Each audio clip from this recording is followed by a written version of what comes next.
A quick way to ruin your life is the internet, and today I'm going to be sharing with you exactly why that is and the things you need to avoid at all costs. Now listen, I feel like as of recently there's been a lot of different cases where people have overshared certain information online that has costed them their job or even their freedom, so I'm actually going to be giving some examples of exactly how that happens. Because of the technologically advanced world we grew up in, a lot of us found ourselves looking to forums and online blogs in order to feel comforted, and some people might feel like because they're posting it online that their impact doesn't matter, but let me just tell you it does. Number one, do not talk about your job on TikTok, all right? Don't live stream your job, don't talk about your job, don't make videos at your job. I'm sure you guys have seen all of the influencers or wannabe influencers who have posted about their job on social media and then they got fired from their job. Job recruiters look at your social media, okay? And especially since a lot of these apps want to share your contacts and link your Facebook and all of these different things, it's not that hard to find your page. And it sounds like common sense, but common sense really isn't that common nowadays. So let's just go ahead and look at some examples of people getting fired on TikTok. And while we're speaking of TikTok, go check out the link in my description for all of my different social media pages, but most importantly, subscribe and like this video.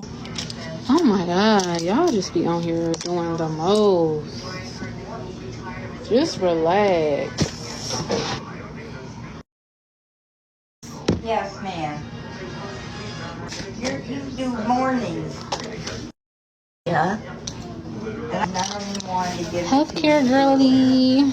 Okay. Okay. Can you check my pants, see if they're dry? Let me get a glove on. Nope, they feel dry, girlfriend. Ain't no patient information showing, okay? So y'all just relax. What in the HIPAA violation?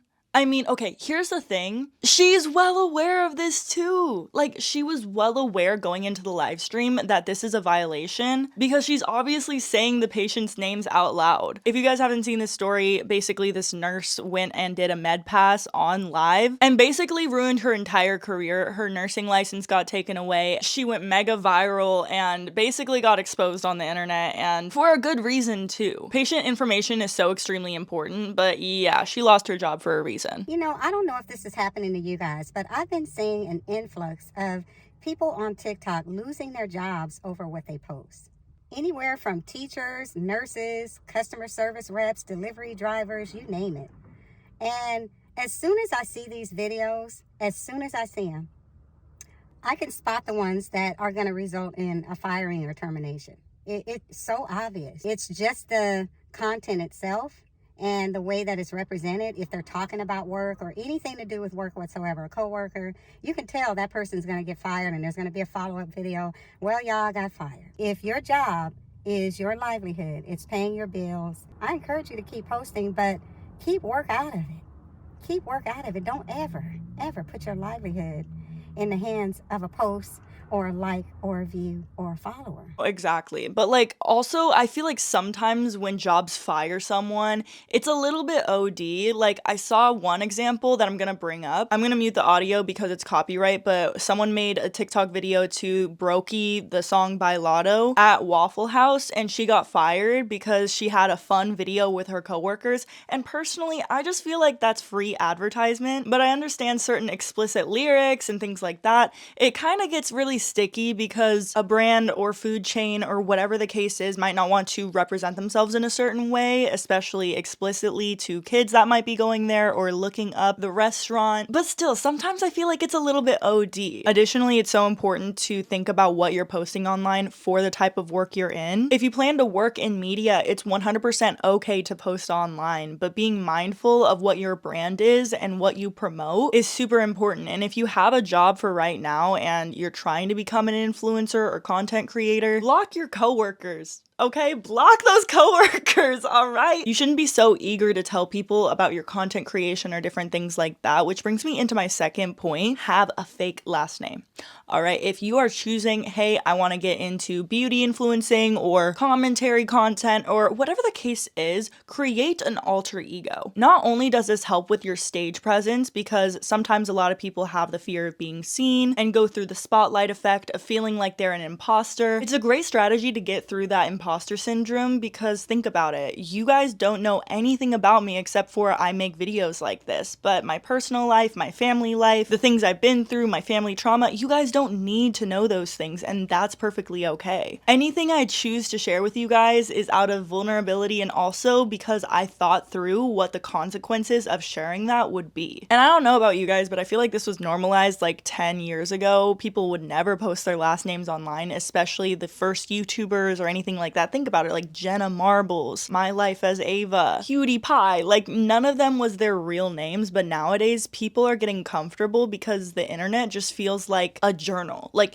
the internet is not your journal, and you shouldn't have your real last name attached to what you post on the internet. And this might be a hot take, but if you're not trying to start a business or become a content creator or do something with your social media, it's best to keep it private. There's a reason why people have been getting exposed for their tweets or political beliefs that they posted years ago. It's because they chose to post those things online because it felt safe to, but the internet is not safe. Also, to aspiring content creators, don't post your rates for sponsorships openly because those things fluctuate and you basically give up all of your negotiation power. Let's go ahead and get into the next one, which is really relevant. Number 3, do not post about your relationships online. My personal opinion is that relationship problems should always be kept private. Now, don't get me wrong, I believe it should be private but not secret. If someone is trying to keep you a secret in the relationship, then there is a little bit of dysfunction. And I'm gonna give an example of exactly what I mean by keeping things private. Wizard Liz and Landon. A few months ago, she exposed him for cheating on her while 3 months pregnant and basically being a horrible person, and guess what? She's back with him. Wizard Liz just responded to allegations of her and Landon still being together.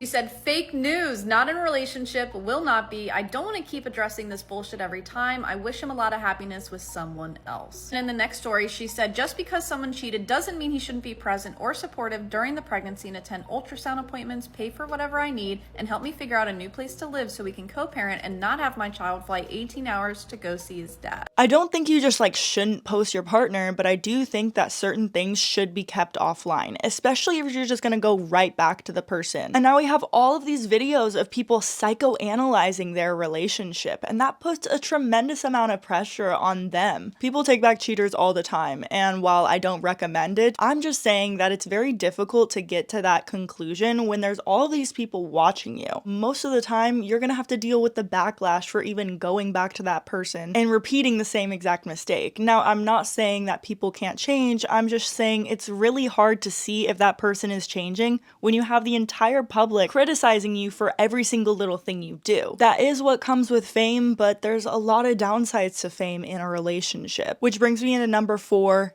business deals. Anything that can be seen as a business deal, you should not talk about publicly. A current example of this is the canceled podcast had come to an end with Tana Mojo as well as Brooke Schofield, and basically, Tana wants to delete the entire canceled podcast, but Brooke doesn't want to. The canceled podcast was uploaded on Tana's second channel, which was her vlog channel, which she grew to 2 million subscribers. But then, once they started the canceled podcast, it was both Brooke and Tana. Tana's now on her healing journey, and she doesn't really want to be associated with the canceled podcast anymore, so she just wants to delete all the videos. However, Brooke is a big part of what the canceled podcast was. They went on tours together. Let's just check out this video clip, okay? Do I leave canceled up? Or do we delete all of canceled? What? Why would you delete all of canceled? I don't know. I'm counting on at least $1,000 here or there from AdSense. I didn't even think about that. Oh my God, that's just Why so would we messy. erase it? Or do you hate me that much? No, I don't hate you. I'm just saying, the era. I don't know. You want to delete it all? I've also said a lot of things on cancel that I would love to just die. Yeah, so that's pretty bad, and I feel like a lot of the times people will discuss really personal things online, but literally that entire podcast clip could be used in court technically. Discussing ownership rights or things that need to be negotiated in business deals should not be something that you post on a podcast, which leads me into number 5. You should not be beefing with someone outright on the internet. Okay? I just feel like it's so tacky to expose someone unless what they did was so so crazy that you need to clear your name. I believe that a lot of these things should be private, not because what they did wasn't absolutely horrible, but because you need to protect your peace, and posting about it makes everybody else in your life in your business. People don't need to know about how you and your ex broke up, okay? People don't need to know about that one really bad drunk night with you and your friend. People don't need to know personal issues that you have with someone. And not to say that you can't defend yourself if someone tries to drag you into something, but just to say, don't try to go and like post and smear campaign someone. And this is coming from someone who has been screwed over. Okay, I've been in situations with people where people have tried to drag my name into certain things, and I wanted to make an exposing video and I needed to, no, okay? I chose to take the high road because I'm not gonna build a brand based on people who are grasping up. A lot of people who try to drag you into things, it's like crabs in the bucket. They are grasping up at you because they see that you are elevating. Those friends that are always stalking your page but never liking anything, never supporting you, those people who are just watching you. The block button is your friend, okay? You do not need to overshare to these people, and you do not owe anyone anything. If you choose to talk about something on the internet, do it because you want to talk about it and you want to share your story to help other people. At least that's personally what I do. Anything I share is for a specific reason, and if my experience can help other people, then of course I'm going to share it. So long as the repercussions that I foresee aren't going to get me sued or fired or pulled into something that I don't need to be in. Number 6, this is my personal opinion, and you can get mad if you want. I do not think you should post your family on the internet or young children, okay? I'm not saying you can't post your Uncle John in a TikTok, but no, I'm not saying that. I'm saying your young children for money and views, that is evil in my opinion. You know, these like family channels like the Ace family or whatever. I believe that your child deserves privacy and they don't need every single piece of their childhood documented and uploaded for content or money. It's okay to record these things for you, but there are some sick people out there. Listen, I watch a lot of true crime and I'll be damned if something happened to my kid because I was neglectful and posted them on the internet and associated their lives with who I am and my brand. You get what I mean? I just feel like it's evil. And also I want to talk about how posting your early pregnancy can be a big problem because there's some people who are literally preying on pregnant women, okay? I went ahead and looked up what exact case this was, but I know that someone had their baby cut out of their stomach, and that was the case of Taylor Parker. I'll link a video in the description if you're into true crime stuff like that, but essentially there are people, sick people in the head, who will track you down and literally might want your child. Like, you get what I mean? Only tell people close to you about your pregnancy if you happen to be pregnant, all right? And number 7, do not post you committing crimes on the internet, all right? That might be very obvious, but a lot of people do it, even when it comes to underage drinking or stealing or things like that. I see multiple videos day by day of people doing stealing hauls. Hey guys, so somebody requested a haul, so I'm finna give you guys a haul, so, okay. First thing I got is some Jerkins lotion, some socks, 2 brushes, Dove Sensitive, Deep Moisture, deodorant, but it came in a twin pack, and the other one is in my book bag, pore strips, more socks. Oh my gosh. Like, you guys are not posting your stealing hauls on the internet. Are we for real? I'm just really shocked because it's like, obviously it's a crime. It doesn't take a lawyer to think, oh, hey, maybe I should just like not post a stealing haul and then admit in the video that I'm stealing this stuff. Like, what? And these people don't know that there are private investigators that can literally look through your social media, especially if there's a case on you, which a lot of grocery stores or department stores like Target will start cases on you where they build up enough evidence so that it's a felony charge. You should not be admitting to this on the internet. It doesn't take a genius to know. They're calling it borrowing hauls. Like, that's what they're calling it. They're saying, oh, this is my borrowing haul. Borrowing? borrowing? Be for real. The last post we're gonna look at today is of Heston James, who was charged with 9 years because he would go to department stores or different businesses and pretend to work there and bring in a crew of people. He would do these Instagram or YouTube pranks, and he just went to jail for 9 years because he recorded him doing all of these pranks, which were actually crimes. I'm just gonna be bringing in all my guys because you guys have been doing a really slow job. I've been getting multiple complaints. I'm from corporate, I told you. So this one, I'm calling in my guys, and they're gonna be working on all these cars. Could you imagine? Get to calling them? Could you imagine? They are here. Oh my god, could you imagine? Come on, everyone, come on. Everyone, get to work, everyone. Imagine you're just trying to do your job and then like 7 people just come in and start screwing with things. Like, I'm sorry, that would literally piss me off so bad. Not only do they not get paid enough for this, but I feel like this isn't even a funny prank. Like, I'm sorry, I'd be so annoyed. Heston Cobb, known as Heston James on TikTok with 1.6 million followers, was arrested on Wednesday. From March to July 2025, he and his team filmed prank videos across multiple businesses in Tempe, Arizona. They dressed up as maintenance workers, cleaning crews, and other fake roles to infiltrate stores like Pep Boys, Chipotle, Jiffy Lube, and Highland Auto Repair.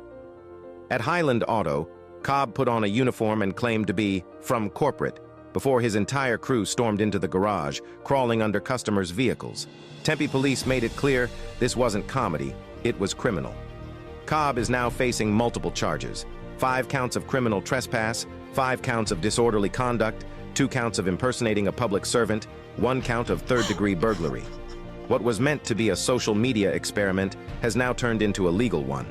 What do you think? Was this a successful prank or a crime disguised as content? Justice served or creators gone too far? Oh my god. I shouldn't be laughing, but like it's really not funny, but it's also kind of funny because it's like 9 years for some prank on YouTube. Like, he had like millions of followers too, so I don't know. Either way, I feel like it's just such a bad thing to overshare on the internet. Remember, you guys, there's a reason why people are losing their jobs to things like this. It's because the internet is very real, okay? And as AI advances as well, we need to touch some grass and remember that like our social media presence shouldn't be like our entire reality, and making sure that we are creating a brand for ourselves that is okay with jobs, that is okay for certain types of work. Are some jobs a little bit OD? Absolutely, but it's best to just keep your social media life and your private life separate. That doesn't mean never post on social media, that just means be very intentional about it. With that being said, you guys, thank you guys so much for tuning into this video. Please be sure to comment down below what you think about all of this, because like literally what? Like, I'm sorry, this was so ridiculous. Let me know how you feel about the different examples I gave, and like this video if you enjoyed it. I'll see you guys next week.